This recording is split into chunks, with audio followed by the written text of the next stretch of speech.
He had $340 million in the bank, an $11 million mansion overlooking the ocean, and his name on 3 Forbes lists. But on this particular Tuesday morning, Dani Levy, one of the most powerful CEOs in the country, was lying completely still in his bed, eyes shut, pretending to be asleep. Not because he was tired but because he heard something coming from downstairs that froze him. His maid was singing, and something about that voice, raw, unhurried, and real, it nailed him to that mattress in a way that no boardroom, no billion-dollar deal, no alarm clock ever had. He told himself he'd get up in a second. Then a minute passed, then 10, then 20, and when she finally came upstairs, set his coffee down, and thought he was still sleeping, she leaned in and whispered 7 words that shattered something inside him that money had spent years carefully sealing shut. 7 words that no business partner, no therapist, no friend had ever had the courage or the clarity to say to him. And from that morning on, nothing in Dani Levy's life was ever the same again.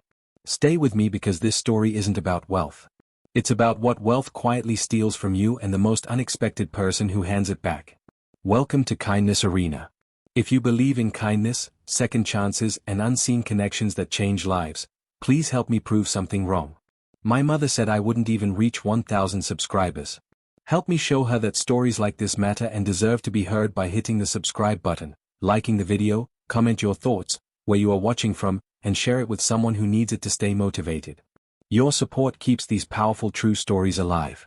The alarm never rang for Dani Levy, not because he forgot to set it, but he never forgot anything. Dani Levy, founder and CEO of Peak Technologies, a man whose net worth had recently crossed the $340 million mark, simply didn't need an alarm. His body woke at 5:47 a.m. every morning like clockwork, a habit drilled into him by years of grinding before the world was ready to greet him. But on this particular Tuesday morning in October, Dani lay perfectly still beneath his Egyptian cotton sheets, eyes closed, breathing slow and measured, because he heard something he hadn't heard in a very long time. Singing. It was coming from downstairs. Soft at first, then fuller, a woman's voice, rich and unhurried, threading through the silence of his enormous Malibu estate like smoke through a keyhole. He didn't move. He didn't know why he didn't move. Maybe it was because the voice was so unexpectedly beautiful that the shock of it nailed him to the mattress. Maybe it was because, in a house worth $11 million, beauty had become a design feature, something you purchased and installed, and this was different. This was alive. He lay still and listened. Shawn had worked for Dani Levy for 14 months. She arrived every weekday at 6 a.m., let herself in with her keycard, and went about her work with quiet, professional efficiency.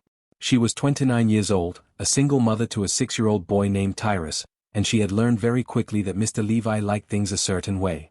Towels folded in thirds, not halves. Coffee on by 6:15. Blinds opened at exactly 4 to 5 degrees, never more, never less.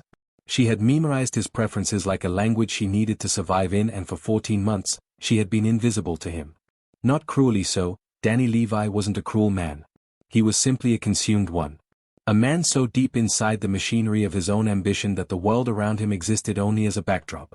He said good morning when he remembered to, sometimes glanced at her on his way to his home office, phone already pressed to his ear, billion-dollar decisions already forming behind his eyes. She was furniture to him. Well-maintained, necessary furniture, but this morning, Mia didn't know he was awake. She thought, as she always did when his bedroom door was closed at 6 a.m., that he was still sleeping, and so she sang. The way she always sang when she thought she was alone, freely, fully, without apology. It was an old song, something her grandmother used to hum in a small kitchen in Georgia, a melody that had no proper title that Mia knew of, just a feeling wrapped in notes. She sang it while she polished the dining table. She sang it while she arranged fresh flowers in the foyer. She didn't perform it. She lived it. Upstairs, Dani Levy hadn't moved a muscle. He told himself he'd get up in a moment, then another moment passed, then 10 minutes, then 20.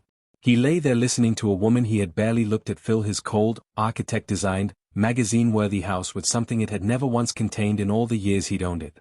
Warmth. At some point, the singing stopped. He heard the soft shuffle of her footsteps on the marble floor below, the distant sound of the kitchen faucet, the quiet clink of his coffee mug being set on the kitchen island. Then footsteps on the staircase, the same route every morning, and a gentle knock on his bedroom door. "Mr. Levy? Your coffee's ready." He didn't answer, a pause, then, quietly, she opened the door just a crack, the way she always did to check if he'd stirred. He kept his breathing slow and even, eyes shut. He heard her set the tray on the side table with extraordinary care, as though she was afraid to break the air around him. Then something unexpected happened. She didn't leave. He heard her standing there for a moment and then, barely above a whisper, she said something that cracked him open like he hadn't been cracked in years. "I hope you get some real rest today, Mr. Levi, you look tired, not work tired but soul tired." She closed the door without a sound. Dani sat up. He sat up in his bed in his $11 million house, in his 1,000 thread count sheets, with his ocean view and his stock portfolio and his name on 3 Forbes lists, and he felt something shift in his chest like tectonic plates that had been locked in place for a decade. Soul tired. He picked up the coffee. It was perfect, as always, but for the first time, he actually tasted it. He sat there for a long time thinking about those 2 words. Thinking about how no board member, no business partner, no journalist, no date, no old friend had ever said anything so precise about him. How a woman who had worked in his home for over a year, a woman whose last name he'd had to check on the employment file just 3 weeks ago, had looked at him sleeping and seen something his therapist had spent 6 months trying to name. He thought about the singing, about how she carried something inside her that his money couldn't manufacture. He got up, showered, and came downstairs. Mia was cleaning the windows in the living room when he walked in. She turned, slightly startled to see him up earlier than usual, and gave him the small, professional smile she always gave him. "Good morning, Mr. Levi. You were singing this morning," he said.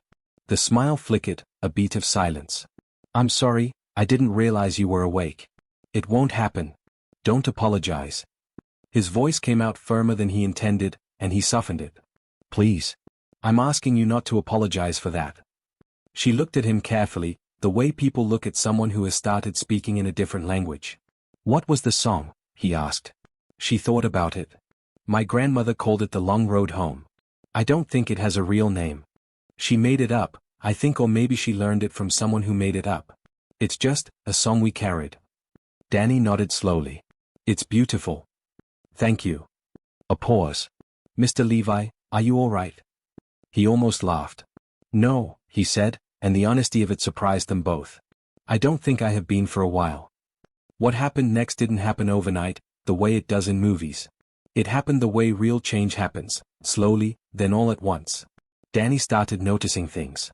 He noticed that Mia arrived every morning with the same steadiness regardless of weather, regardless of mood, regardless of the dark circles under her own eyes that told stories she never volunteered. He learned about Tyrus.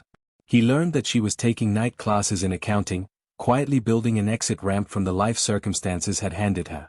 He learned that she turned down 2 opportunities to be a full-time nanny for wealthier families because she refused to be away from her son overnight. He started coming down for coffee before his phone. He started saying good morning like he meant it. 3 months later, Dani restructured the benefits package for every domestic employee on Nova Peak's payroll, something that rippled out to affect over 400 workers across his various properties and offices. Full healthcare. Education stipends. Flexible scheduling. He did it quietly, with no press release, no announcement on LinkedIn. 6 months after that, he funded a music program at Tyrus's elementary school. He never told Mia why. He didn't fall in love with his maid. This isn't that story. This is the story of a man who spent 20 years building an empire and forgot to build a life until one morning, he pretended to be sleeping, and a woman with nothing to prove and no audience to perform for reminded him, in 2 words and an old song, what it felt like to be a human being. Soul-tired men can rest, but first, someone has to see them. Mia Shawn kept singing. Every morning, she sang, and every morning, whether he showed it or not, Dani Levy listened. If this story touched your heart, if it reminded you that kindness is never wasted and that even a broken path can lead to beautiful places and change of lives, please like this video, share it with someone who needs a little hope today, and subscribe to Kindness Arena because your support keeps stories like this alive and spreading. Tell us in the comment what you would have done differently if you were Dani Levy. Would you have increased the domestic workers' pay? Or has a stranger's kindness ever changed your life in ways you didn't expect? Would love to hear your story.